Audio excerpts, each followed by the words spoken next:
L'antisémitisme, c'est ce que c'est l'objet de la passion antisémite, c'est les juifs. Mais dans la littérature sur l'antisémitisme, l'objet, c'est ceux obsédés par les juifs, pas les juifs eux-mêmes.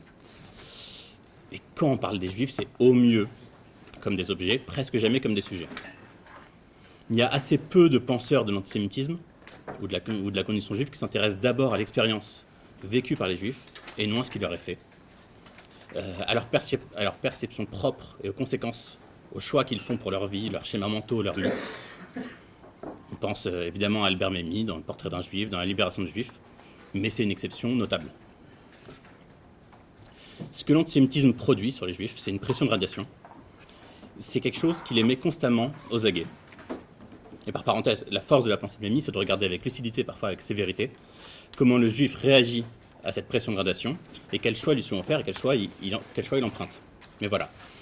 On n'est pas toujours celui qui étudie un phénomène pour ce qu'il est, mais parfois on est saisi par ce phénomène, on est celui sur qui ce phénomène se cristallise et ça nous force à nous y intéresser malgré nous. C'est peut-être ce qui nous réunit ici tous les quatre, non pas d'être juifs, mais qu'on soit venus à ce sujet saisis par la force des choses et non par notre appétit intellectuel propre. Et c'est pourquoi les organisateurs et organisatrices de ce colloque ont souhaité centrer ce panel sur l'expérience vécue de l'antisémitisme. Avant d'évoquer les travaux des trois chercheuses réunies ici, il convient de préciser un peu ce que veut dire antisémitisme. L'antisémitisme, c'est à la fois des discours et des actes. Les deux sont souvent très différents l'un de l'autre. Parfois, ils sont disjoints et incohérents qu'ils n'ont plus vraiment besoin l'un de l'autre. Je vais lire un petit extrait de Vie et Destin qui illustre assez bien ça. Vie et Destin, c'est le grand roman de Vassili Grossman sur la bataille de Stalingrad.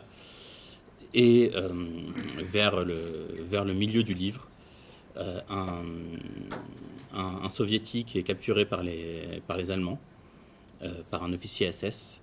Cet officier SS va ensuite rencontrer un peu au débeauté Adolf Eichmann. Ils ont une conversation ensemble sur l'ampleur de l'extermination. Et puis Vassili Grossman quitte à ce moment-là la trame narrative du livre. C'est plus les personnages qui parlent, c'est lui. Et il donne en une dizaine de pages un petit essai sur l'antisémitisme. Donc ce que je vais lire, c'est extrait de son essai sur l'antisémitisme qui est dit par le narrateur et plus par un des personnages. Une partie de la minorité juive s'assimile, elle se dissout dans la population autochtone, mais la base populaire conserve ses traits nationaux dans sa langue, sa religion, ses formes de vie. L'antisémitisme a adopté pour règle d'accuser les juifs assimilés de projets nationalistes et religieux secrets, et c'est ça qui est important, il rend responsables les juifs non assimilés de petits artisans pour la plupart de ce que font les autres juifs. Ceux qui prennent part à une activité révolutionnaire, ceux qui dirigent l'industrie, qui créent des réacteurs nucléaires, qui siègent dans les conseils d'administration. Ce qui est en fait paradoxal dans les discours antisémites, qui activent les violences effectives, c'est qu'ils disent souvent ne viser que les juifs assimilés ou dissimulés, et précisent même souvent absoudre les juifs authentiques. Il y a déjà là une dénégation de l'antisémitisme, et à la fois, et on est aujourd'hui le 9 janvier, ils s'abattent sur les juifs les plus visibles, ceux qui sont prétendument exemptés par ces discours. On a déjà un paradoxe apparent là-dessus. Il s'est passé avec la succession d'attentats djihadistes de 2015-2016, commençant par Charlie Hebdo, l'Hypercacher, le Bataclan, les terrasses, le 14 juillet à Nice, Saint-Étienne-du-Rouvray, quelque chose d'assez paradoxal pour les juifs. Il n'y a pas eu de manifestation d'ampleur pour Otzara Torah en 2012, et n'importe quel juif pourra vous dire que jusqu'au 11 janvier 2015, à chaque rassemblement, à chaque manifestation, chaque fois c'était des manifestations d'impuissance, pour s'indigner d'un acte antisémite, l'affluence était faible, d'une part, et l'essentiel du public était juif. Le 11 janvier, ça a changé la donne. Il y avait un peu d'amertume là-dedans. On avait entendu les mots de Marceline Loridan-Ivens sur France Inter qui disait « Croyez-vous que les Français seraient descendus dans la rue si on avait tué que des juifs ?» Reste que cette succession d'attentats, et en particulier avec le 13 novembre, ça a lié le destin des Juifs de France à celui des Français tout court, qu'ils soient juifs ou non. Et ça a sorti tragiquement les Juifs de leur solitude. Et ça a provoqué, alors c'est mon avis personnel, mais ça a provoqué un certain soulagement. Je reviens au discours. Si on parle des discours antisémites, il faut savoir faire le distinguo d'une part entre les discours antisémites, qui sont des discours sur les Juifs d'une part, et Et dans ces discours-là, ces discours ne sont pas nécessairement conscients de leur propre antisémitisme. Et d'autre part, les discours sur l'antisémitisme, dont le prérequis est l'acceptation du caractère condamnable de l'antisémitisme. Mais dans ces discours sur l'antisémitisme, pendant ces 2 jours, on va ne faire que ça, produire des discours sur l'antisémitisme, il existe aussi encore des discours antisémites. On va prendre un exemple assez éloquent. Il y a un peu plus d'1 an, en septembre 2023, juste avant le 7 octobre, l'essai d'Ouria Boutelja, Les Blancs, les Juifs et nous, était intégré au syllabus de Yale, du Whitney Humanity Centers, comme théorisation antisioniste sur l'antisémitisme. Il portait bien sur l'antisémitisme et acceptait ce préalable que l'antisémitisme c'est quelque chose de pas bien. Mais cet essai, force est de constater qu'il participait aussi à l'antisémitisme. Donc, et là je reprends les mots de Vassili Grossman, l'antisémitisme peut se manifester aussi bien par un mépris moqueur, les discours, que par des pogroms meurtriers. Voilà. Et en fait, l'antisémitisme, c'est tout cela à la fois. C'est les discours, c'est les actes, c'est les discours antisémites. Et c'est aussi, c'est aussi certains discours nocifs, certains discours antisémites sur l'antisémitisme. Et tout ça, c'est l'expérience juive de l'antisémitisme, c'est la réception de tous ces phénomènes-là.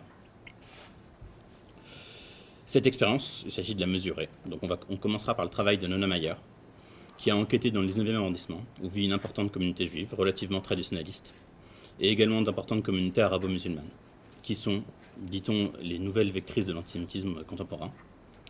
Dans son travail, elle se demande quelle est la nature des relations entre ces 2 communautés, si elles vivent côte à côte ou face à face, et dans le cas juif, si l'antisémitisme constitue, oui ou non, un aspect important de leur vie quotidienne, de leur univers mental. Elle s'interroge aussi sur comment ils sont vus les juifs, comment est perçue la lutte contre les racismes et contre l'antisémitisme.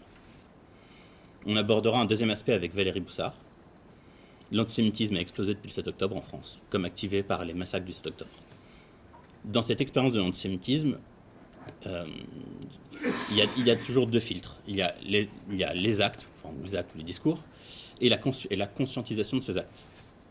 Et les uns et les autres, il y a un problème de pluriel et de singulier, mais et les uns et l'autre ont explosé depuis le 7 octobre, dans des proportions difficiles à déterminer. À la fois les actes mêmes, les violences, et à la fois la prise de conscience de l'antisémitisme par les juifs. Et que leur sensibilité se soit ravivée à ce moment-là, ça a suffi à bouleverser brutalement leur expérience. Donc Valérie Boussard, qui est avec nous, a enquêté sur le vécu des étudiants juifs, ce qu'ils rapportent comme incident antisémite, qui bien souvent ne semble pas antisémite au premier venu. On pense à la démonisation d'Israël, aux menaces à peine voilées contre les sionistes, à l'exaltation du 7 octobre. Pourquoi ces étudiants vivent-ils cela comme une animosité à leur égard? Et pourquoi cela a-t-il in fine le même effet sur eux que le bon vieil antisémitisme? Elle va nous le dire à travers la notion qu'elle introduit d'antisémitisme déplacé, d'antisémitisme sourd et d'antisémitisme ordinaire qu'elle conceptualise. Et enfin, on changera un peu de braquet avec Solveig Henberg. Elle s'est intéressée à comment les médias ont qualifié la nature antisémite des actes antisémites les plus violents de notre époque en France, c'est-à-dire l'attentat contre l'hypercacher que l'on commémore aujourd'hui et l'attentat contre les écoliers de Zaratora, 3 ans auparavant. Comment était rapportée la qualité juive des victimes de ces attentats. Et elle livre une analyse de la presse nationale et de comment la communion entre les Juifs et la France à ce moment-là s'est faite bien souvent au prix d'un oubli, de l'impossibilité non pas de ne pas nommer correctement l'antisémitisme, parce qu'il avait été nommé, mais de ne jamais pouvoir l'isoler, de ne jamais pouvoir en parler seul. On pouvait parler isolément de Charlie, on le voit très bien ces 2 derniers jours. On pouvait très difficilement parler de l'hypercacher sans l'inscrire seulement comme une réplique, une continuité de Charlie. Pour prendre un exemple un peu littéraire, on arrive toujours à parler de lui à Aragon. Si on a étudié, si on a été au lycée, on n'entend presque jamais parler d'Elsa Triolet sans parler de lui à Aragon à la fois. Et puis pour revenir à l'expérience ordinaire de l'antisémitisme, je vais conclure là, Solveig analyse comment l'antisémitisme et la mémoire de l'antisémitisme, de la Shoah en particulier, est vécue par les juifs au pluriel, les différentes expériences juives. Quel rôle joue la pratique religieuse, celle qu'ils ont pu avoir à l'enfance, celle qu'ils ont à l'âge adulte, dans cette expérience de l'antisémitisme et de la commémoration de l'antisémitisme. Je vais donc céder maintenant la parole à Nona Mayer pour son exposé, puis ensuite à Valérie et Solveig. Bonjour, merci de m'avoir invité. Moi aussi, je vais faire un pas de côté, comme les orateurs de ce matin. Je ne vais pas vous parler des préjugés envers les Juifs, je ne vais pas vous parler des actes antisémites, je ne vais pas vous parler de la perception qu'ont les Juifs des préjugés, je vais essayer de vous parler des relations entre les Juifs et les musulmans, entre les minorités et les autres minorités, entre les minorités et la majorité. Je vais essayer de prendre une perspective plus large que seul antisémitisme. Et j'essaierai de voir d'abord, je m'appuierai sur une enquête locale qui a été faite dans le 19e de Paris. Je vous dirai pourquoi et comment. Et j'essaierai de voir 3 points. 1, ce qui rapproche les Juifs et les musulmans du 19e. 2, ce qui les sépare. Et 3, comment sont perçus les Juifs par l'ensemble de la communauté et les différentes minorités. Et conclusion, bien sûr, limites et prolongement. Alors l'origine du projet, elle vient du fait qu'avec Vincent Tiberi et Thomas Zovital, on travaille au sondage annuel de la Commission nationale consultative des droits de l'homme, et qu'il est centré, pour des raisons évidentes, sur les préjugés de la population majoritaire envers ces minorités. C'est quand même une vision très partielle et très limitée. Ensuite, beaucoup de sondages commerciaux sortent, mais qui ne portent que sur les juifs ou que sur les musulmans, alors que l'important c'est de comparer, c'est-à-dire ne travailler que sur les musulmans ou que sur les juifs n'a pas grand sens. Il y a des a priori sur le nouvel antisémitisme, l'antisémitisme des banlieues, l'antisémitisme des quartiers, etc., dont on a du mal à se débarrasser. Et puis l'angle mort, c'est les relations entre minorités et surtout les relations au quotidien, au jour le jour, ce qui n'est pas la même chose que les grands principes et les grands préjugés. Et donc l'idée était avec Vincent de faire des enquêtes contextualisées, locales, en situation, avec des questions beaucoup plus concrètes que l'adhésion aux préjugés classiques envers les juifs ou envers les musulmans, et de croiser la religion avec les autres variables. Alors, j'irai vite là-dessus. C'est un projet comparatif européen qui m'a permis de financer cette enquête, Encounters. C'est un projet qui, dans 3 pays, Allemagne, France et Royaume-Uni, s'interroge sur les rencontres quotidiennes entre les juifs et les musulmans. On vient de terminer le projet et on s'aperçoit que les relations ne sont pas nécessairement à feu et à sang, que la réalité quotidienne est plus complexe, mais ça m'a permis de financer cette enquête sur Paris 19e, sur le modèle d'une enquête qu'on avait déjà faite à Sarcelles, dont dans les 2 cas des environnements très multiculturels. Le 19e, c'est multiculturel, il y a une forte présence juive avec la grande école Lubavitch, Bet Hayamushka, rue Petit. Il y a beaucoup de musulmans parmi les immigrés de fraîche date, dans le 19e, c'est socialement très contrasté. Il y a à la fois une partie très gentrified, très embourgeoisée, très culturelle, et puis une partie en quartier politique de la ville. Donc c'est des contrastes socio-ethniques. Donc on a fait un sondage en décembre 2022 auprès d'un échantillon représentatif de toute la population résidant dans l'arrondissement. 755, on n'a pas eu les moyens au début, on voulait plus, mais on était un peu limité. Et c'est une enquête qu'on a faite par téléphone. On a acheté des bases de données où on a les portables, on a la liste rouge, on a tout. Et là-dedans, on a tiré au hasard des téléphones et on a retenu que les gens qui habitaient effectivement le 19e. Et on a posé des questions classiques, mais aussi on a fait des expérimentations, c'est-à-dire ce qu'on appelle des vignettes. Au lieu de poser des grands principes, on raconte des petites histoires. On fait varier les paramètres. On ne pose pas exactement la même question à 3 parties de l'échantillon, ce qui nous permet de voir quelle est la variable qui fait la différence. Et puis, j'ai beaucoup utilisé le travail de Lucine Andelstein, où elle avait fait un recensement ancien, mais qui a toujours son actualité, sur les hauts lieux de présence juive. Notamment, vous voyez au milieu, la patate, là, quelque part au milieu, c'est la rue Petit, hein, au nord des buttes Chaumont, vous voyez. Là, c'est là qu'il y a cette fameuse école. Mais tous ces ronds, c'est des endroits où il y a beaucoup de commerces, de lieux de culte juifs, tandis qu'aux 4 coins du quartier, vous avez plutôt des cités et une plus forte présence immigrée.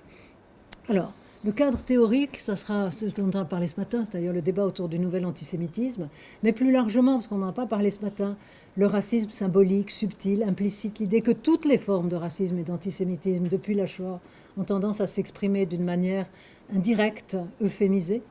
Mais c'est en plus les relations intergroupes, la théorie optimiste du contact, Allport, avec l'idée que plus on a des contacts dans certaines conditions entre minorités, plus les relations sont faciles, et c'est l'inverse de la menace réaliste ou symbolique. Et puis les frontières symboliques, Michel Lamont, enfin, l'idée que les frontières se construisent au jour le jour dans les interactions et qu'il y a des relations de domination, et puis les travaux sur la blanchité, notamment des juifs. Donc c'est un peu ce pot pourri. Donc ce qui rapproche d'abord juifs et musulmans de ce quartier. J'ai une cinquantaine de personnes qui se sont déclarées de religion juive, et j'en ai 5-6 fois plus qui se sont déclarés de religion musulmane. Donc c'est là-dessus que je travaille. Ils sont dans un cas 6% de l'échantillon et dans l'autre 17%. Ils ont un passé migratoire en commun. Une grande partie d'entre eux viennent du Maghreb, qu'ils soient juifs ou musulmans. 2, ça leur donne en commun le sentiment d'appartenir à une minorité religieuse et d'être discriminés en tant que tels. Il y en a presque un quart qui a le sentiment d'être discriminé à cause de sa religion, ce qui n'est le cas de personne d'autre.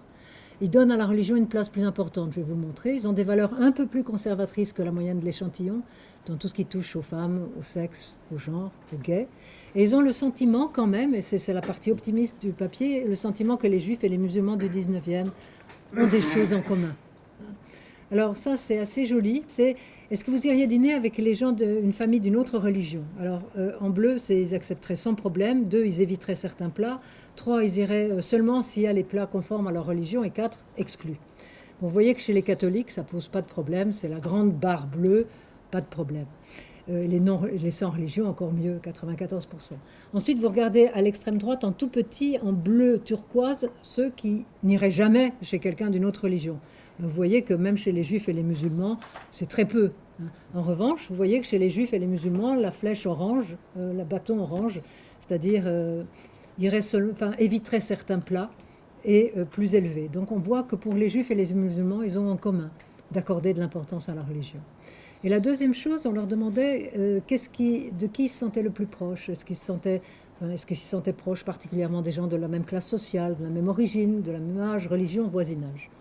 Vous voyez que chez les catholiques et chez les sans-religion, c'est la classe sociale qui est le premier marqueur de proximité, de solidarité.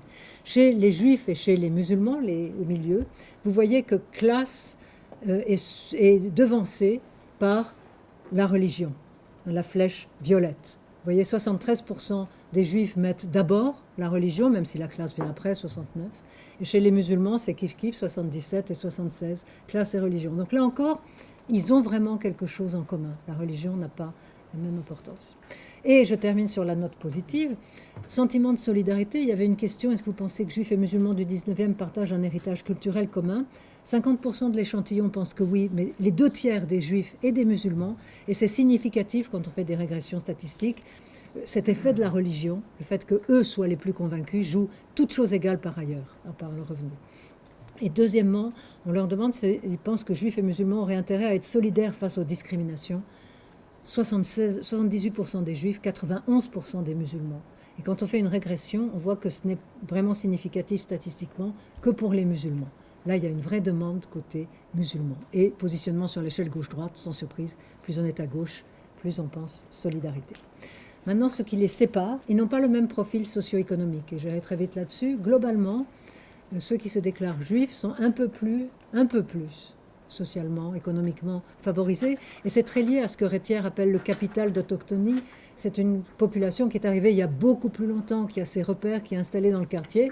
La durée moyenne d'habitation des juifs, c'est 26 ans et demi. Les musulmans, c'est 17 et demi. Donc c'est ça qui joue essentiellement. Positionnement politique. Là, il y a une vraie différence. Les juifs sont nettement plus à droite. Il y a même une partie non négligeable, 3 fois plus importante que la moyenne nationale, qui a voté Zemmour à la dernière présidentielle, tandis que ceux qui se déclarent musulmans sont massivement Mélenchon et de gauche. Donc là, on voit bien que politiquement, c'est pas la même chose. Et j'insisterai un peu plus sur les sujets qui fâchent. Là, on voit clairement, et tout ça est lié, c'est le conflit israélo-palestinien, et c'est l'héritage de la colonisation. Alors, ceux qui pensent que l'immigration, c'est une richesse culturelle pour la France. Vous voyez que les juifs, ils sont moyennement convaincus. 63% contre 90% des musulmans. Vous voyez, je les ai mis au début, j'ai mis la moyenne de l'échantillon au milieu. Ceux qui pensent que la France a une dette à l'égard de ses anciennes colonies, pareil, 49-71. Les derniers, j'insiste dessus, c'est la responsabilité d'Israël ou des Palestiniens dans la prolongation du conflit. Ceux qui pensent que c'est Israël, bon, les Juifs pas vraiment, 2%, mais les musulmans plus que la moyenne. Et la dernière question, elle est importante. Pour les Juifs français, Israël compte plus que la France. C'est le thème de la double allégeance. Et là, on voit qu'il y a une partie des Juifs qui le pensent, et qui l'admettent.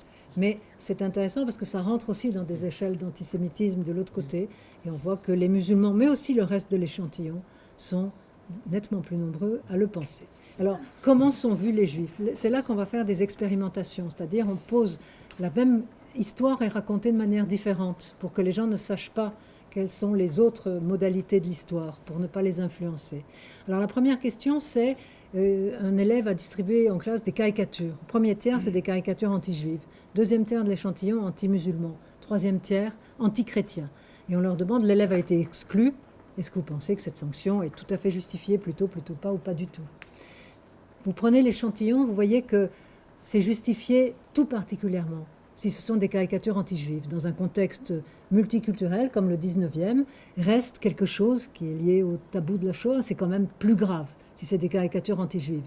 Chez les sans religion, c'est 60, c'est plus fort que si c'est anti-musulman, anti-chrétien. Chez les musulmans, évidemment, si c'est contre les musulmans, on trouve que c'est plus grave, 68, mais on est à 59%, c'est-à-dire 60, qui pensent que la sanction est justifiée, c'est-à-dire exactement autant que les sans religion. Autrement dit, les musulmans ne se distinguent pas des autres sur ce plan. Pour eux, c'est grave. Et les catholiques, alors là, ils ont peut-être quelques culpabilités. On est à 73, vu la vieille tradition d'antisémitisme chrétien. La deuxième question, elle est en deux temps. Il y a un vieux monsieur qui a été agressé par une bande de jeunes. Alors, à une partie de l'échantillon, au cri de sale juif, l'autre sale noir, l'autre sale arabe, et le dernier sale français. Et vous voyez, juge le comportement grave. Bon, c'est un peu plus grave si on crie sale juif ou sale noir. Mais en fait, ce n'est pas statistiquement significatif. Et puis la deuxième question, est-ce que vous pensez que fera la police pour retrouver les coupables? Bon, elle ne fera rien ou elle fera de son mieux. Et vous voyez que si c'est une agression antisémite, il y a un peu plus le sentiment 43. Mais quand on fait une régression, on voit que la religion, l'ethnicité de la victime ne joue pas. Donc là, il n'y a pas de différence. Alors qu'à Sarcelles, il y avait une énorme différence, ce qui montre que l'antisémitisme varie selon le contexte. C'était à l'époque du maire Pouponi, il y avait le sentiment qu'il y avait des relations de clientélisme entre la communauté juive et la mairie. Et là, vraiment, ça résistait à tous les contrôles. On pensait que les juifs avaient trop de pouvoir, le vieux mythe. Donc ce n'est pas partout. Donc le 19e nous a apporté quelque chose. Je terminerai par quelque chose qui est important pour moi. C'est quelque chose... On pose pour tout un tas de groupes, est-ce que vous avez le sentiment qu'ils forment plutôt un groupe à part dans la société, un groupe ouvert ou pas particulièrement un groupe? Et là, on voit que dans l'échantillon, regardez, 53% ont le sentiment que les juifs forment un groupe à part dans la société. Et même quand la personne elle-même est juive, 26,5%, mais dans l'échantillon, 53%, le seul autre minorité pour lequel autant ont ce sentiment d'un groupe à part, c'est les Asiatiques, dont je parlais ce matin. Voilà deux groupes qui sont véritablement perçus comme à part, et c'est propre au 19e parce qu'on pose la même question pour le sondage annuel de la CNCDH sur un échantillon national représentatif. On est à 24 et à 24. Donc là, dans ce quartier où la présence juive est très visible, où il y a des juifs orthodoxes, etc., là on a vraiment le sentiment d'un groupe à part. Et comme les juifs eux-mêmes ont peur, ils renforcent ce sentiment parce qu'ils se replient sur eux-mêmes, enlèvent leurs enfants des écoles, etc. Donc il y a un mécanisme qui s'auto-entretient. Voilà ce que je voulais rapidement dire. Les limites, le 19e ne représente pas tous les juifs et tous les musulmans. Les relations évoluent dans le temps, donc il faudrait refaire l'enquête aujourd'hui. On a besoin de données qualitatives plus fines. Mais ce que je voulais montrer avec cette enquête, c'est la complexité des relations entre juifs et musulmans. On a plein d'autres questions sur la vie quotidienne. Et j'ai écouté les entretiens au téléphone. C'est pas la haine, c'est pas l'hostilité, c'est un sentiment qu'on est côte à côte et face à face. Dans certains cas, il y a des lieux de convivialité, quelques-uns, peu, mais il y en a encore. Mais sinon, il y a le sentiment d'une mise à distance croissante. Donc c'est pour nuancer la notion d'antisémitisme musulman et souligner l'importance du contexte spatio-temporel. Voilà, j'arrête là. Merci. Merci beaucoup. Je vais d'abord donner quelques quelques mots de contexte et de genèse de l'enquête, donc pour une communication que j'ai intitulée « Quel mot pour le dire ?» et qui va traiter des enjeux de qualification des expériences d'hostilité juive à l'université. Alors j'utilise le terme d'hostilité juive... Anti-juive, pas juive. Oui, pardon, hostilité anti-juive, de façon choisie, justement parce qu'il y avait des enjeux de qualification dans le terrain et que le terme d'antisémitisme posait question. Donc je vais vous en dire deux mots d'introduction. Je suis professeur de sociologie à l'université de Nanterre et après le 7 octobre, confrontée et de façon personnelle et en échangeant avec des étudiants juifs et des collègues, à une situation que les juifs qualifient, que nous qualifions d'antisémitisme, mais qui n'est absolument pas reconnu comme tel, absolument pas entendu, ni par l'université, ni par des collègues, ni même par d'autres étudiants. Et c'est cette situation qui consiste à ressentir une hostilité. Alors, et dans les entretiens que j'ai menés, on entend beaucoup ces termes, une atmosphère, une ambiance, une pression, un climat qui dit quelque chose de l'hostilité. Des étudiants qui ont saisi de la part de leurs camarades des propos qu'ils disent glaçants, abominables, atroces, sanglants. Hein, ce sont des extraits d'entretien, et donc qui marquent cette hostilité, et donc un malaise, un sentiment de ne plus avoir leur place à l'université, et même aussi très souvent une peur, et en même temps, en face, une minorisation du phénomène, voire un déni, et même des accusations de mensonges et de diffamation quand on et les étudiants essaient d'en parler. Donc ça m'a amené à être saisie par la force des choses. Je crois que c'est Alexandre qui a utilisé cette expression. Et j'ai beaucoup aimé la citation de Robert Castel rapportée par Sébastien, que je ne connaissais pas. La sociologie sera un travail de prise en charge des questions sociales. Oui, une question sociale, elle était là, qui nous sollicite, hic et nunc. Oui, c'était ici et maintenant, au moment où je le vivais, et qui est chargée de configurations problématiques. Oui, de mon point de vue, c'était problématique. Je ne suis absolument pas une sociologue qui, jusqu'à présent, s'était intéressée à ces questions, et une sociologue du judaïsme et autour de ces questions-là. Je suis une sociologue du travail et des professions, mais il m'a semblé que les méthodologies que j'utilisais dans le cadre de mes enquêtes, qui sont toujours des enquêtes empiriques, pouvaient être mises à profit. Et donc j'ai mené une enquête à l'université de Nanterre principalement, mais pas seulement. Donc j'ai rencontré 25 étudiants juifs de Nanterre et 5 à l'extérieur. Je précise que l'enquête est toujours en cours et donc je suis preneuse de témoignages. Les entretiens étaient des entretiens approfondis et j'ai couplé ça à une observation ethnographique du campus, ce qui m'a permis de recueillir un certain nombre de photos, de tags, de graffitis, mais il y a aussi beaucoup de choses qui ont été observées via la participation à un collectif de lutte contre l'antisémitisme que l'on a monté, et donc qui a permis aussi une observation participante dans nos relations avec l'université. Alors il y a un premier article qui est paru dans la revue K, et je suis en train de travailler sur une poursuite de la publication sous forme de rapport ou d'article. Alors, ce que je vais vous montrer, c'est d'abord... j'ai essayé de faire une typologie, de raisonner par typologie, des formes d'expérience de l'hostilité anti-juive à l'université.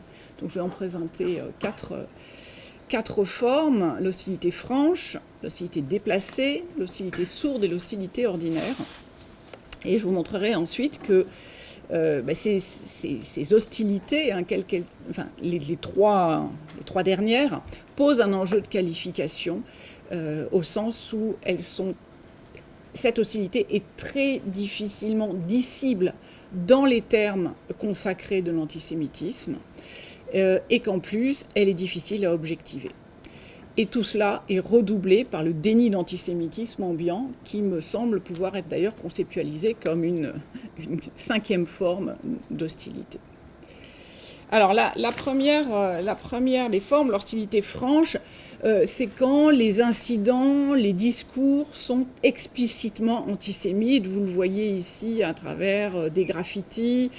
Quand je mets une bulle, hein, comme dans une bande dessinée, c'est que c'est des paroles qui ont été prononcées et qui m'ont été rapportées. Vous avez aussi des captures d'écran de conversations WhatsApp, hein, sur les groupes WhatsApp de promo, et puis vous avez aussi des affichages politiques.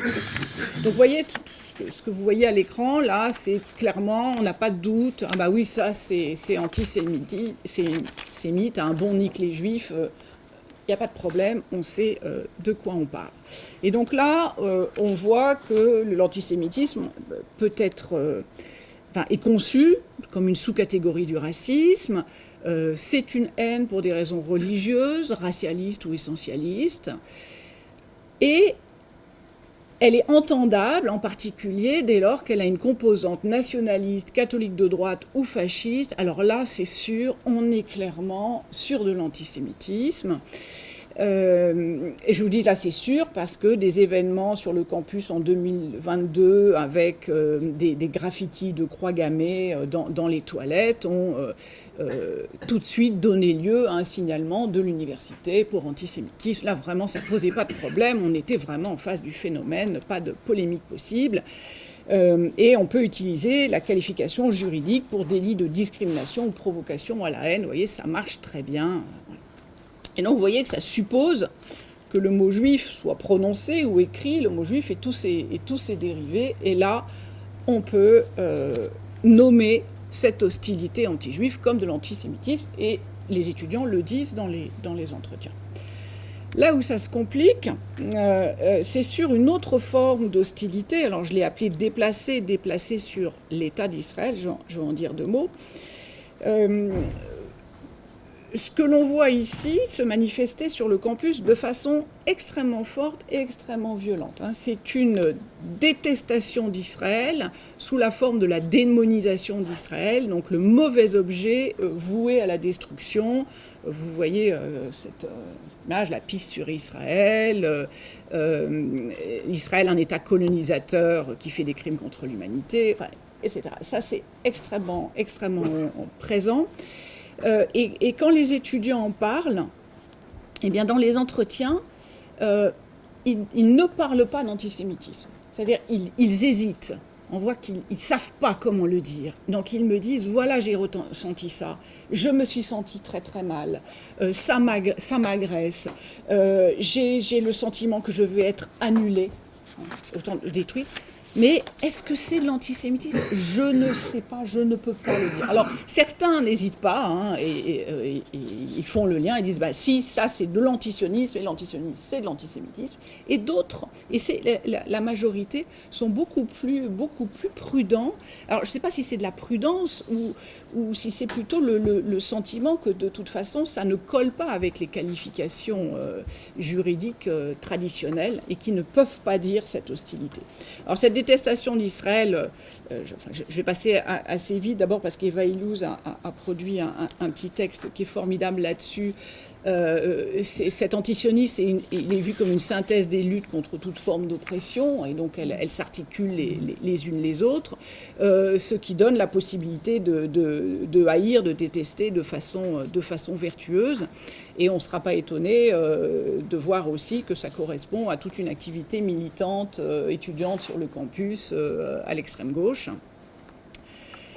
Si bien que la figure du sioniste est conçue comme une figure du mal absolu, fait des sionistes des réprouvés de l'humanité, avec des slogans entendus et puis écrits, les sionistes fascistes, les sionistes génocidaires, les sionistes racistes, etc.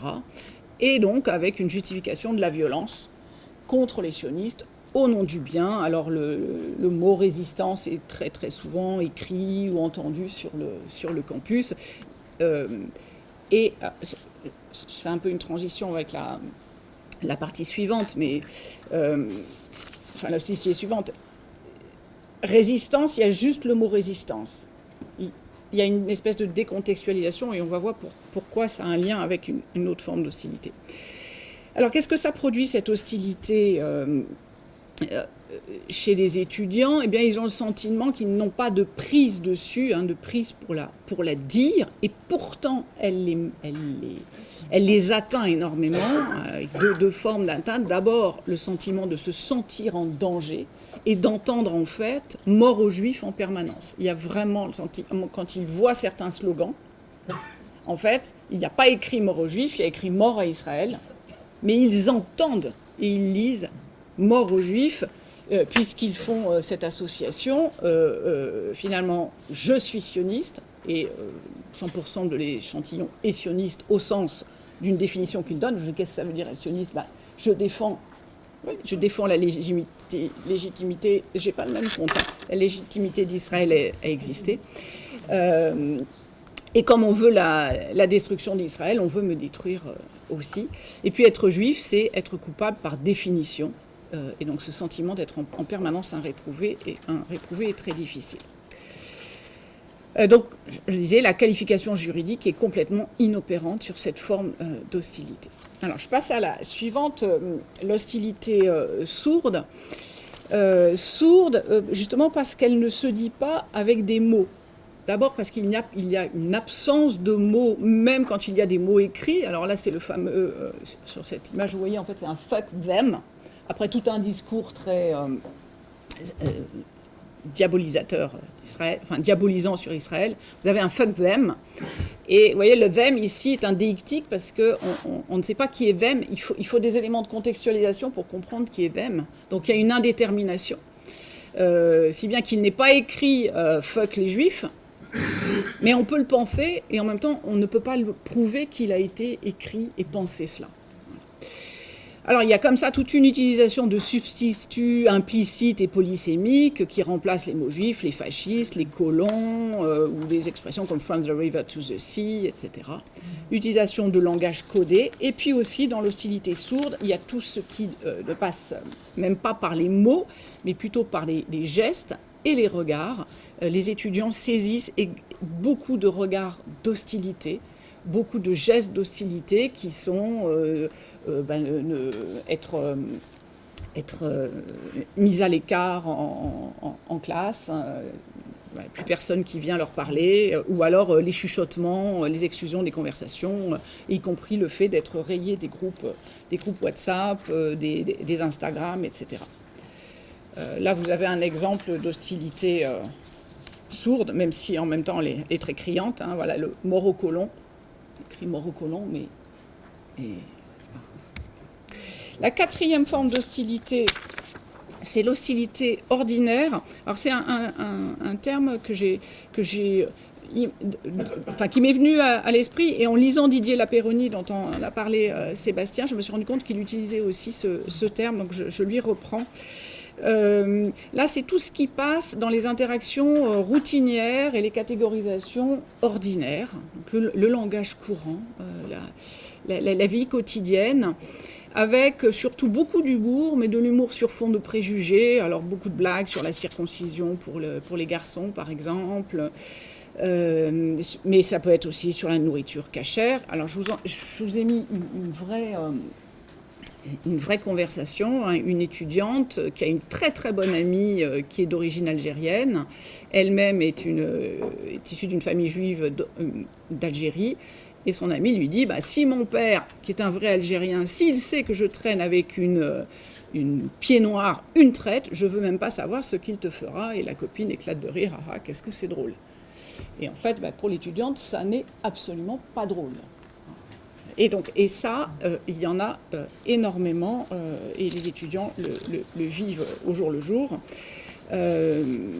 Ça rappelle un peu la notion de micro-agression, avec la difficulté, c'est que dans la micro-agression, on ne peut pas prouver l'intention, puisque la personne qui a micro-agressé, justement, dit « mais non, mais enfin, c'était pas du tout une blague sexiste, enfin, ce genre de choses, c'est pas raciste, c'est pas sexiste, c'est pas... » Voilà. Et ce qui est plutôt mis en cause, c'est la sensibilité géographique. Oui, je suis...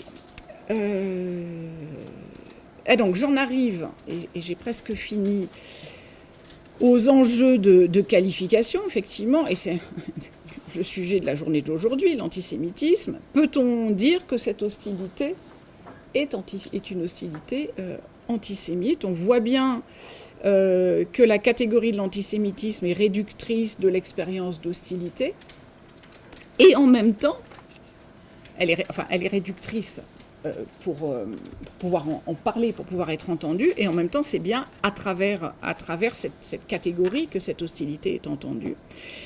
J'ai remarqué quelque chose qui est très récurrent dans les entretiens, c'est l'impossibilité pour les étudiants de nommer de rendre compte de cette hostilité avec certitude, et je crois une petite phrase qui revient le plus souvent, c'est le « je sais pas ». Je ne sais pas. Ah oui, il m'a dit ça, c'était antisémite, j'ai mal vécu, mais je ne sais pas s'il a voulu dire ça. Je ne sais pas si c'était vraiment l'intention. Et donc ça crée un sentiment, en fait, trouble, incertain, voire pervers. Les enjeux d'objectivation, j'en dis deux mots, c'est que, en plus, parfois il y a des preuves, mais il n'y a pas de responsable. Les graffitis, nique les juifs, fuck les juifs et autres. Ah oui, c'est antisémite, mais il n'y avait personne derrière. Il y a des faits qui échappent aux preuves. Sur un groupe WhatsApp, être traité de gros sioniste, c'est pas antisémite, donc on ne peut pas se plaindre auprès de la police. J'en ai plein d'autres, des exemples comme ça. On rapporte des éléments, mais on dit non, mais taisez-vous, c'est pas si grave, parce que les preuves sont déniées, on ne croit pas les témoignages. Et j'ai fini,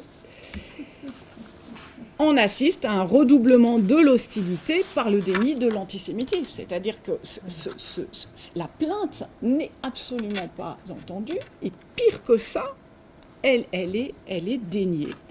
Ce qui redouble ce sentiment d'hostilité, ce qui redouble du coup le sentiment d'être mis à l'écart, de ne plus avoir sa place, d'être isolé, et le repli dans le silence, et même une grande colère, et aussi une communautarisation, mais qui est subie et non pas choisie, avec des étudiants qui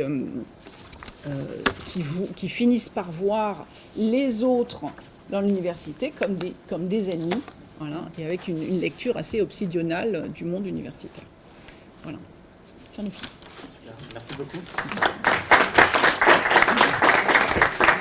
Alors du coup, en fait, avant de commencer, je voulais revenir sur la manière dont j'ai commencé ma recherche. En fait, j'ai toujours été intéressée par l'histoire de l'antisémitisme, et plus particulièrement par l'histoire de la Seconde Guerre mondiale. Et je pensais prolonger mes études en lien avec ça, et 2015 arrive. Je suis à l'étranger en janvier 2015. Le 7, je reçois énormément de messages pour m'avertir qu'un attentat a lieu à Charlie Hebdo. Et puis, le lendemain, beaucoup moins par rapport à l'assassinat de Clarissa Jean-Philippe. Et enfin, le 9 janvier, seules les personnes juives de mon entourage m'écrivent.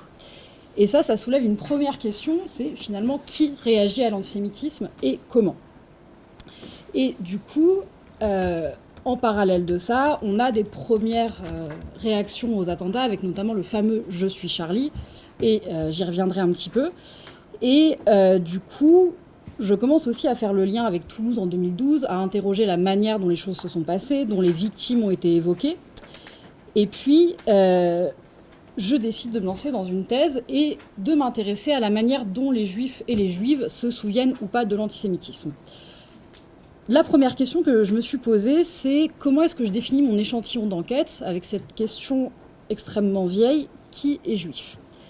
Je plonge dans la littérature, je découvre des accords, des débats. La première solution qui est parfois utilisée, c'est l'autodésignation. Et juif ou juive, la personne qui se définit comme telle. Cette définition, elle ne me convient pas pour travailler sur l'antisémitisme parce que finalement, elle évacue aussi les processus de racialisation, d'attribution identitaire. Et j'en viens à proposer l'expression que j'utilise dans ma thèse, excusez-moi, j'ai pas l'habitude des PowerPoint, je suis un peu en retard, qui est personne juive ou assimilée. Ce que je veux dire avec cette expression, c'est du coup, en fait, sortir du débat qui est juif. Est-ce qu'on définit la judéité par la culture ? Est-ce qu'on définit la judaïté par la religion ? Est-ce qu'on accepte les définitions religieuses ? Et je ne voulais pas prendre de décision à la place de mes enquêtés. Et je voulais aussi pouvoir interroger les personnes qui ne se définissent pas comme juives, mais qui vont subir de l'antisémitisme en raison du coup de ces processus de racialisation. Et ça permet finalement de sortir des débats complexes et aussi de laisser une place à la population juive dans sa complexité. Pour aborder ces questions mémorielles, j'ai pas voulu faire un terrain dans des associations mémorielles, justement pour faire un pas de côté, en disant, si on va dans une association mémorielle, on va trouver de la mémoire, on va trouver de la commémoration, et finalement, dans d'autres espaces, que se passe-t-il ? Et donc, j'ai fait des terrains variés, donc j'ai rencontré des personnes non croyantes, non pratiquantes, des personnes Lubavitch, tout ce qui se situe entre les deux, différents courants politiques, associations culturelles, etc. L'objectif n'était pas une exhaustivité, mais bien, en fait, d'avoir une représentation diverse. Et du coup, en lien avec les attentats, il y a eu énormément de travaux sur les réactions sociales aux attentats, et notamment, Jérôme Truc parle de concernement quand il parle des réactions aux attentats, c'est-à-dire qu'on se sent concerné par un événement si on partage des caractéristiques avec les victimes. Et ça prend particulièrement du sens en 2015. Pour le coup, l'expression « je suis juive » éventuellement ont été très très peu reprises et ça a été l'un des débuts de mon enquête, mais tout en prenant en compte le fait que les juifs ne sont pas que juifs et que certains sont aussi journalistes, policiers, etc. et que du coup les attentats ont aussi touché des personnes très différentes les unes des autres. Et donc voilà, c'était un peu le point de départ, comprendre le point de vue des juifs mais en ne les considérant pas uniquement comme tels. J'y reviendrai, mais dans les premiers temps de l'enquête, beaucoup de personnes me parlent d'un sentiment d'abandon au moment des attentats, le fait qu'on parlerait moins des juifs par rapport, par exemple, aux journalistes de Charlie Hebdo. Et ne voulant pas rester uniquement face à ces ressentis, j'ai fait une analyse en fait, du traitement médiatique des attentats antisémites en France. Cette partie de mon travail a un pas de côté par rapport à ma thèse, parce que ça ne correspond pas au cœur de mon travail de thèse. Pour autant, il me semblait extrêmement important d'avoir des données là-dessus pour en fait, faire écho aux ressentis de mes enquêtés. Du coup, j'ai fait une analyse du traitement médiatique dans les journaux quotidiens Le Monde, Libération et Figaro au moment de la première commémoration de Ozar Torah et l'Hypercacher. J'ai donc choisi de comparer ces deux événements qui sont différents mais qui partagent des caractéristiques. On pourra éventuellement y revenir tout à l'heure. Pourquoi la première commémoration ? Parce que ça permet de sortir de l'urgence de l'enquête, de l'urgence de la découverte et d'avoir un discours un peu plus stabilisé. Ce qui est central, c'est qu'il y a une surreprésentation de Charlie Hebdo dans les articles, dans le traitement médiatique. En fait, par exemple, en janvier 2015, pour le coup, je fais un petit retour en arrière, il y a eu plus de 52 000 articles mentionnant Charlie Hebdo contre 2400 pour l'Hypercacher. Donc on n'est pas dans une différence anecdotique. Et même dans le contenu, en fait, il y a beaucoup plus de place au récit de ce qui s'est passé dans le journal que dans l'Hypercacher. Et pour le coup, ce qui m'a vraiment intéressée, et chose à laquelle je ne m'attendais pas, c'est que pour l'Hypercacher, il est nommé comme un attentat, comme une réplique de Charlie Hebdo.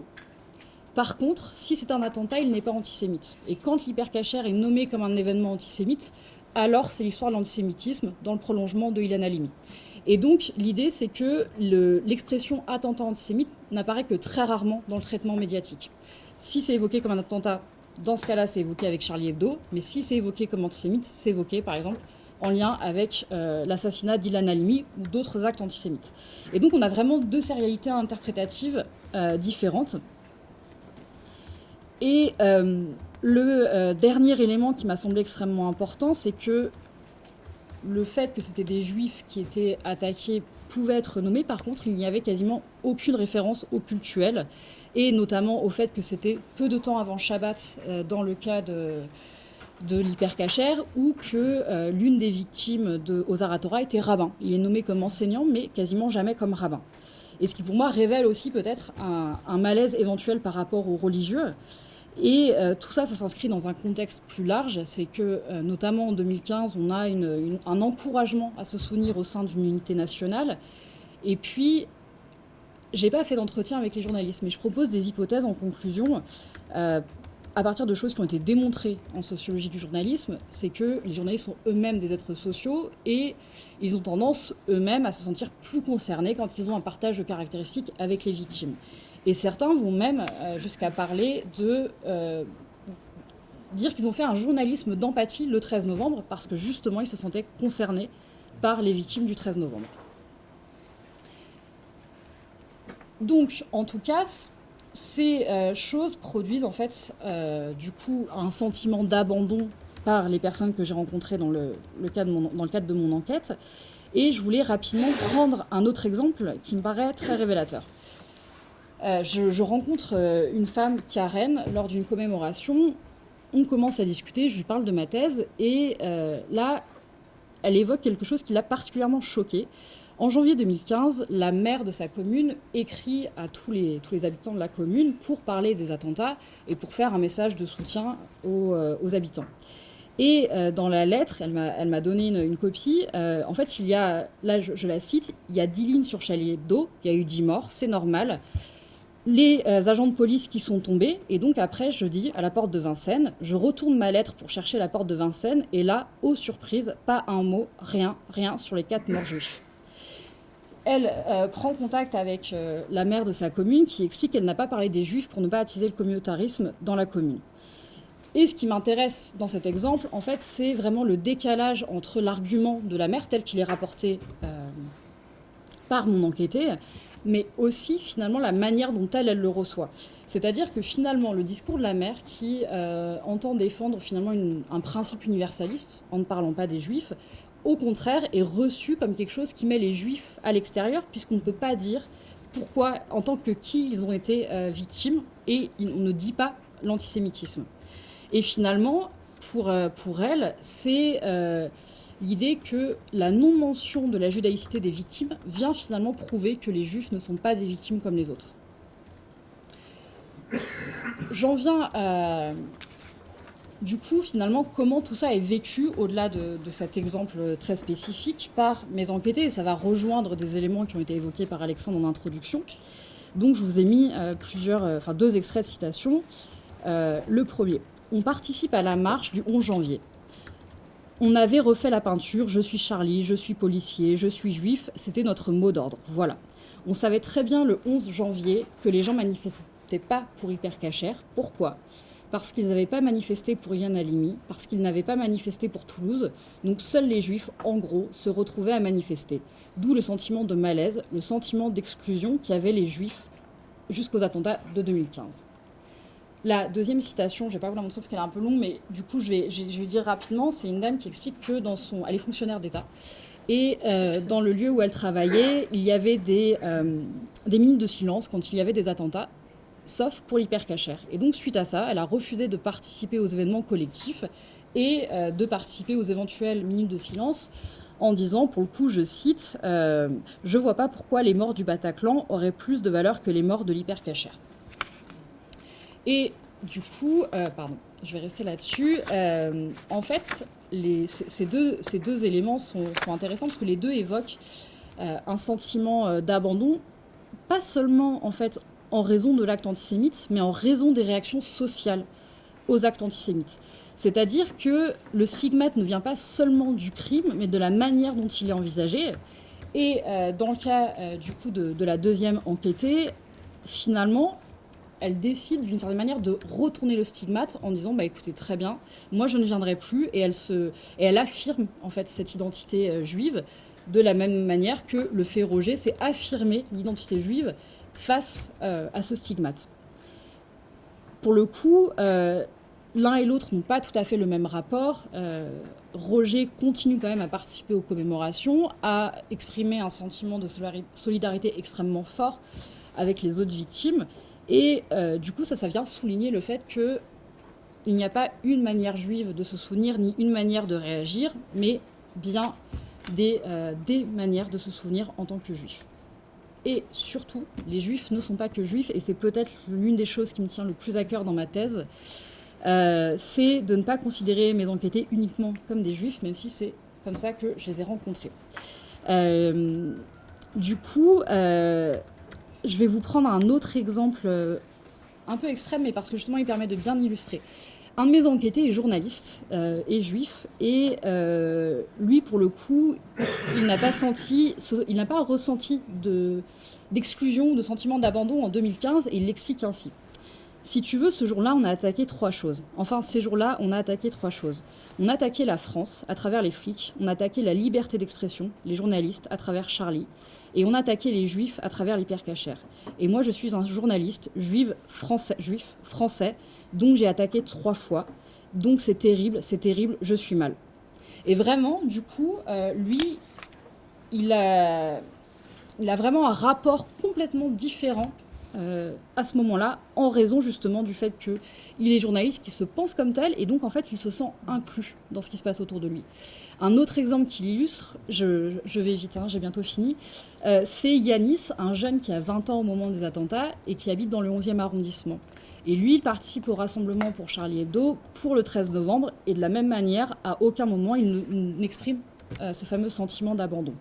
Ça rejoint des conclusions qui ont été évoquées précédemment, notamment par Dominique Schnapper. Toutes les personnes n'ont pas la même conscience de l'antisémitisme et toutes les personnes n'ont pas la même manière de vivre le même événement.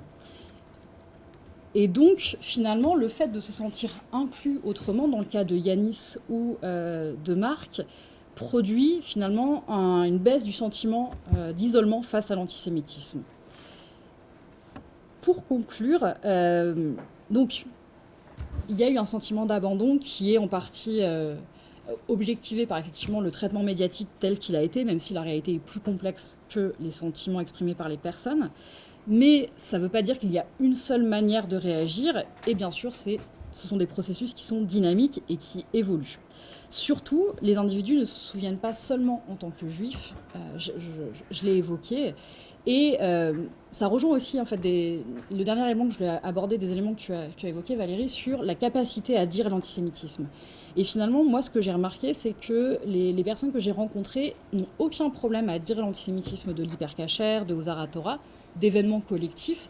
Par contre, dès lors que ça les concerne eux personnellement, ils vont être beaucoup plus vagues, ils ne vont pas oser assumer la manière dont ils le pensent. Souvent, en fait, je dis ils ne vont pas oser assumer parce que souvent ils s'arrêtent au milieu de la phrase, en fait, quand ils commencent à parler. Et du coup, il va y avoir, en tout cas dans la discussion, une forme de minimisation de leur vécu et de ne pas forcément le nommer comme antisémite. Voilà, je vous remercie.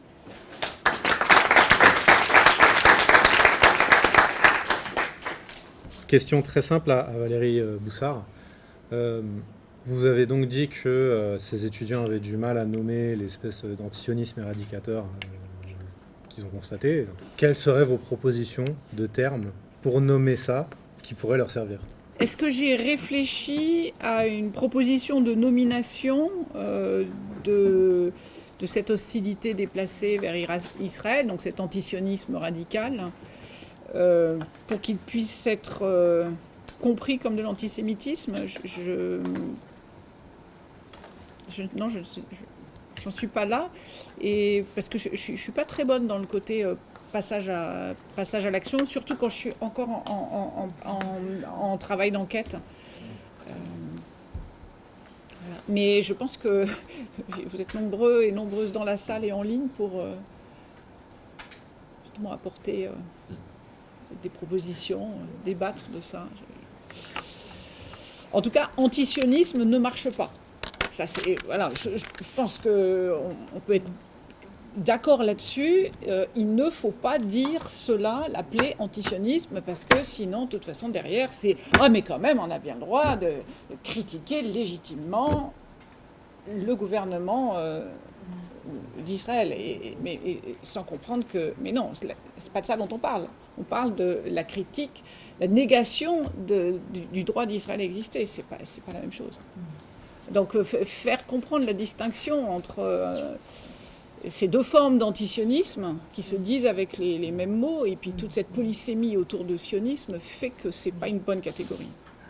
Vous avez essentiellement décrit des perceptions concernant les étudiants à l'égard de leurs pairs, donc entre étudiants. Est-ce que vous avez des échos de perceptions, de ressentis d'étudiants concernant des enseignants? Oui, bien sûr. D'accord. Et ça se traduit de la même façon? Exactement de la D'accord. même façon. Donc, question simple à Nona, ça avait été juifs et arabes, est-ce qu'on aurait eu des résultats comparables et pourquoi avoir choisi juifs et musulmans? J'ai une question pour Nona Meyer sur la question sur est-ce que les juifs sont communautaires. C'est pas communautaire que vous avez dit. Est-ce que les juifs forment un groupe à part? Voilà, c'est ça. Non, je voulais demander si à l'intérieur de cette question, il y a la sous-question, est-ce qu'ils forment un groupe à part, est-ce que c'est bien ou est-ce que c'est mal? Et je me demande s'il y avait cette sous-question, parce que sinon, il y en a qui peuvent trouver ça bien qu'ils soient ensemble, et c'est ça qu'on peut déceler peut-être des formes d'antisémitisme à l'intérieur de ça. C'est une question pour Nona aussi. Je trouve que c'est bien sur un terrain limité comme ça d'arriver à la conclusion, il faut nuancer. Je suis pour la nuance. La question est la quantité de... L'aspect quantitatif, si je peux dire, il faudrait faire ça sur presque, on va dire, sur une grande partie de la France, si ce n'est sur toute la France. Et la question, c'est du coup l'aspect quantitatif par rapport à la nuance. Si je peux dire. L'aspect, c'est massif, c'est pas massif, c'est difficile, c'est pas difficile. Voilà, l'aspect quantitatif, parce que j'ai envie de dire qu'en regard de ça, le sentiment dans une grande partie, parmi une grande partie de la population juive, ou une partie de la population juive, je ne sais pas si c'est une grande partie, c'est inquiétude généralisée, plouf. Voilà. Donc, quand on dit il faut nuancer, c'est difficile à faire passer, je pense. Oui, c'est une question pour Valérie Boussard par rapport à l'institution universitaire à laquelle vous appartenez. Comment se place votre enquête par rapport à cette institution universitaire, c'est-à-dire l'Université de Paris-Nanterre, dans votre laboratoire par rapport au CS, au CA, etc. Est-ce que vous faites ça, on va dire, clandestinement ou avec des retombées attendues du point de vue institutionnel? Voilà. J'ai aussi deux questions pour Madame Boussard. La première, c'est sur cette typologie que je trouve intéressante, frange, déplacée, sourde, ordinaire, hostilité. Est-ce que c'est pas plutôt le passage dans une même journée entre toutes ces typologies qui aussi font déborder la fameuse goutte du vase, etc. C'est-à-dire, est-ce que finalement la typologie, elle rend bien compte de la difficulté de saturation d'hostilité? Là-dessus, j'aimerais beaucoup entendre une réponse de sociologue, moi qui ne le suis pas. Et l'autre question est pour Madame Henbert. J'ai un peu tiqué, mais c'est pas un jugement de ma part sur votre définition sur juif ou assimilé. Et alors j'ai un peu tiqué parce que je suis historien et que finalement, quand on dit assimilé, ça fait référence à énormément d'autres choses que manifestement celles que vous voulez définir. Et je me demandais si c'est quoi? C'est désigné, perçu comme tel? Enfin, vous voyez, est-ce qu'il y aurait peut-être moyen d'ajuster la compréhension pour quelqu'un comme moi qui y lit probablement des choses que vous ne voulez pas dire? Voilà. Moi, c'est pour lire une question dans le chat. Est-il possible de demander aux deux dernières intervenantes de donner quelques éléments chiffrés sur leur échantillonnage et sur leur méthode d'enquête? Une question très courte pour Nona Meyer. On a affaire uniquement à du déclaratif par téléphone. Et il serait bon de savoir ce qui se passe vraiment à l'intérieur des familles, des communautés. Et bon, une sorte de méthode ethnographique, enfin, très difficile à mettre en œuvre parce que bon, on n'entend pas comme ça en tant qu'étranger, autour des discussions, des repas, des blagues. Enfin bon, je pense que là, ça dit beaucoup de choses aussi des deux côtés. Pour Nona Meyer, une question sur votre méthode d'enquête. Vous avez dit que vous procédiez en demandant l'auto-identification des enquêtés. Mais est-ce qu'il y a des questions sur leur famille? Parce que ça donne l'impression comme ça de l'extérieur qu'en fait on s'adresse à des personnes qui baignent dans une famille juive ou dans une famille musulmane. Est-ce qu'on pose des questions sur les conjoints, la religion des conjoints, et aussi sur leur sexualité et leur partenaire sexuel? Bon, je vais essayer de répondre à ces trois excellentes questions. Effectivement, donc première question, est-ce que les étudiants se plaignent aussi d'une hostilité qu'ils ressentent ou ressentiraient de la part du corps enseignant? La réponse est oui, et elle est même massive. Ils ont vraiment le sentiment d'être abandonnés par des enseignants qui laissent les militants pro-palestiniens intervenir en cours, je ne vais pas rentrer dans les détails, mais dire des tas de choses sans ensuite recontextualiser, sans ensuite faire un débat. Enfin, il y a des tas comme ça. Il y a aussi des enseignants qui prennent la parole publiquement pour dénoncer Israël devant des étudiants qui se retrouvent pris en hold-up, en otage de cette situation. Donc oui, il y a énormément de griefs envers les enseignants et l'université. Ils ont aussi beaucoup de mal, les étudiants, à voir les différences de statut, de catégorie à l'intérieur de l'université. Donc ils parlent de l'université, mais quand on interroge, c'est bien les enseignants et puis aussi les personnels administratifs qui comprennent pas leurs plaintes. Sur la deuxième question, quel est le statut institutionnel de cette enquête ? Comment j'ai pu la mener de façon complètement clandestine. Voilà, absolument, je n'en ai parlé à personne jusqu'à la publication de l'article dans Caron. Et ensuite, avant la publication de l'article, j'ai demandé un rendez-vous à la présidence de l'université pour leur donner les résultats. Je leur ai donné les résultats, je leur ai envoyé l'article. Visiblement, ça n'a pas eu beaucoup d'effet. Je n'en dis pas plus. Et sur la troisième question, et vous avez raison, si je présente une typologie avec 4 formes d'hostilité, on a l'impression qu'elles ne sont pas articulées et qu'une personne va vivre des hostilités différentes. Alors que je devais le compléter, mais il m'a pressé, j'ai pas pu le dire, vous comprenez. Voilà. Et effectivement, j'ai beaucoup aimé votre proposition, un effet de saturation d'hostilité. En fait, les étudiants vivent les différentes formes et ils les vivent pas depuis qu'ils sont rentrés à l'université. Ils les ont vécus pendant leur scolarité et ils les vivent en dehors de l'université, parce que l'université n'est pas un milieu clos, leurs Instagram sont ouverts sur l'univers. Donc il y a un effet aussi de caisse de résonance. Donc oui, vous avez parfaitement raison. Je réponds sur les éléments chiffrés sur l'échantillonnage. Moi, j'ai vu 30 étudiants, donc je peux difficilement... Enfin, si je ne sais pas la de tête, la répartition homme-femme, c'est à peu près 50-50. Il y a un problème de constitution d'un échantillon et vous allez comprendre pourquoi. D'abord, l'enquête est clandestine. Je ne peux pas demander, je ne peux pas envoyer un mail général à toute l'université en disant voudriez-vous bien répondre à mon enquête, parce que ça, l'université ne m'autorisera pas à le faire. Je ne peux pas prendre de liste d'étudiants qui portent des noms juifs ou qui les désigneraient comme tels, parce que ça ne se fait pas. Voilà, c'est très compliqué, donc c'est un effet boule de neige, et donc forcément un effet boule de neige, on ne contrôle pas très bien ce qui arrive à la fin dans son panier. Mais par contre, ce que je peux vous dire, c'est qu'en ayant restitué les résultats de l'enquête auprès d'autres étudiants dans d'autres universités, dans d'autres situations, je m'aperçois que je peux généraliser au-delà de... Je devrais parler Emmanuel, parce que c'est une question du chat, mais voilà, je peux généraliser au-delà de ce petit échantillon. Mais maintenant, il faudrait d'autres méthodes. Je suis preneuse d'aide. La première question, c'était sur l'expression personne juive et assimilée, et au sens qu'il peut y avoir, en fait, effectivement, j'y ai pensé, en fait, à l'évocation, à l'assimilation, et qui a particulièrement du sens quand on parle des juifs. Je me suis un peu cassé la tête sur cette expression, et j'ai eu du mal à trouver quelque chose qui me convienne.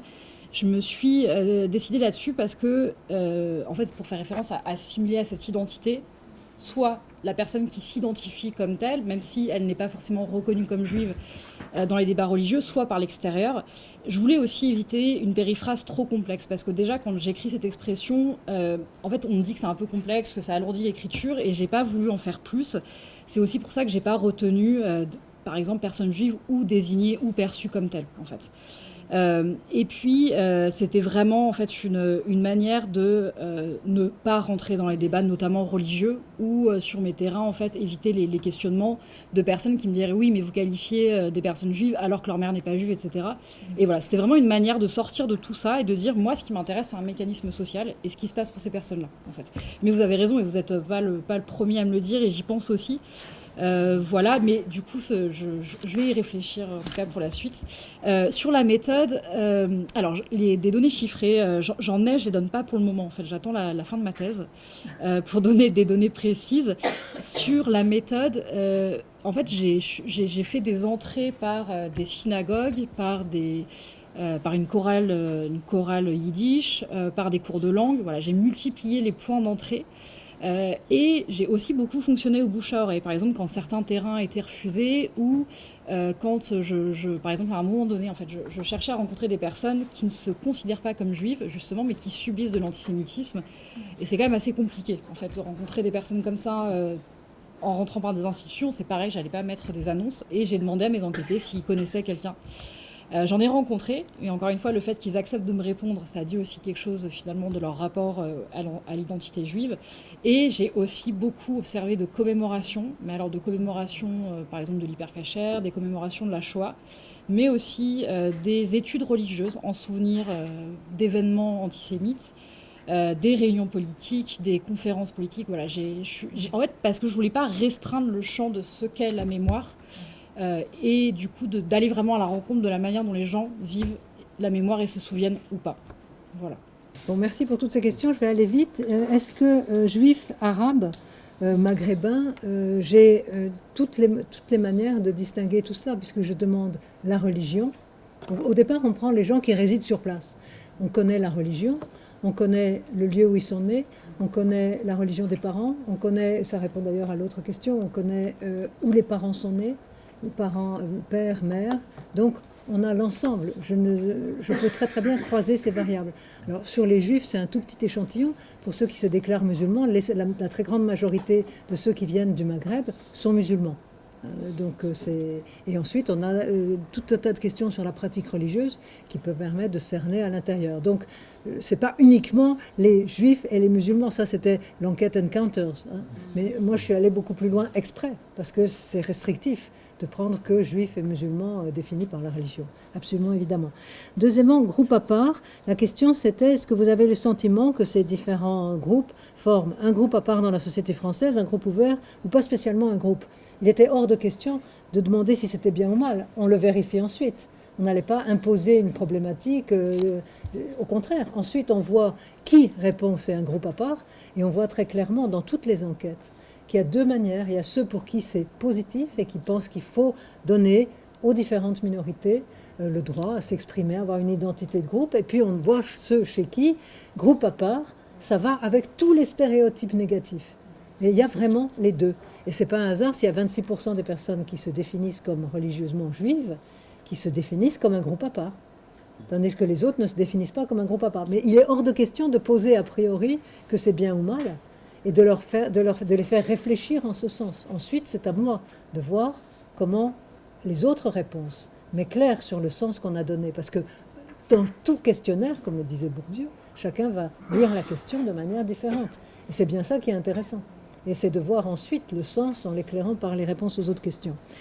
La nuance, bien sûr, mais le problème, c'est que, y compris dans nos enquêtes à Sarcelles et dans le 19e, les personnes qui se définissent comme juives, religieusement, ont un sentiment d'insécurité massif. Et on a plein de questions sur Sarcelles. On posait des questions pour soi, pour ses enfants, pour rentrer tard le soir. C'est des sentiments, mais c'est à 75%. Comme le montrent toutes les enquêtes de l'AFRA, de l'Agence européenne en Europe, les juifs sont ceux des minorités, ceux qui ont le plus peur. Mais en même temps, les mêmes qui me disent qu'ils crèvent de trouille à Nanterre et dans le 19e, ils ne veulent surtout pas déménager. Et les mêmes vont me dire à 75% qu'on devrait quand même faire preuve de solidarité avec les musulmans et qu'on a une histoire commune. Donc c'est les individus qui sont complexes et nuancés. C'est-à-dire on peut en même temps avoir très peur et avoir le sentiment qu'on est agressé, mais vouloir rester là et parler à ses voisins qui sont d'une autre religion et aller dîner chez eux. Donc c'est cette complexité que j'essaie de voir. Tu vois, c'est ça. Il faudrait aller voir ce Oui, tout à fait. Et ça on a aussi, il y a des études là-dessus, tout à fait. Du déclaratif, ben oui, bien sûr, c'est le problème. Et c'est pour ça que je terminais en disant qu'il faudrait faire des enquêtes ethnographiques de ce qu'on dit à la table du dîner. C'est tout à fait intéressant. Malheureusement, je n'avais pas les moyens de le faire, mais on avait, notamment dans l'enquête de Sarcelles, des questions ouvertes.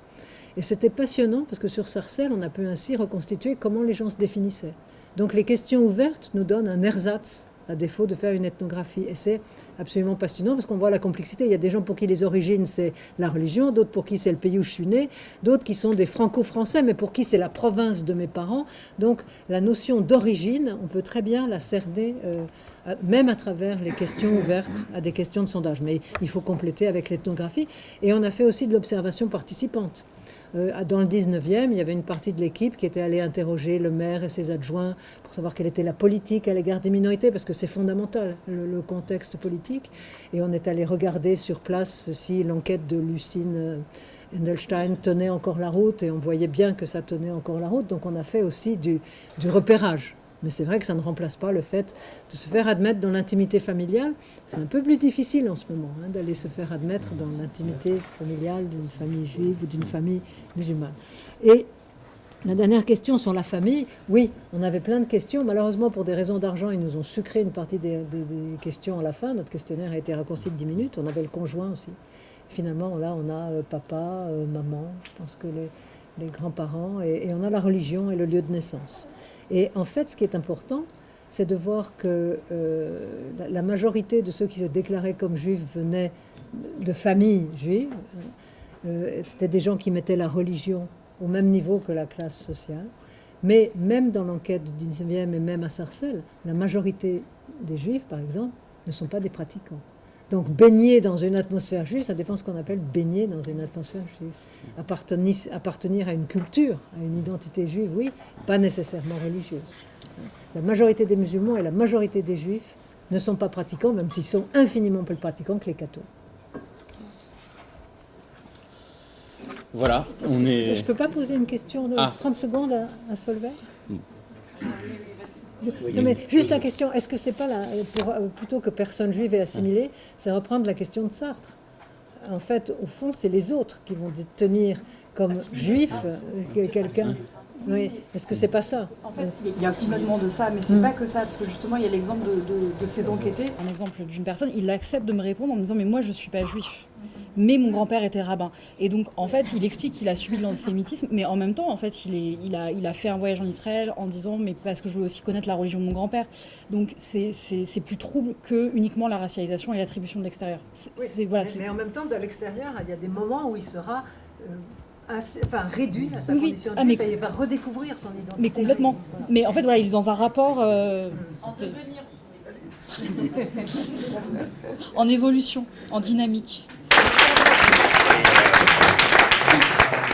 Et Sheva dans une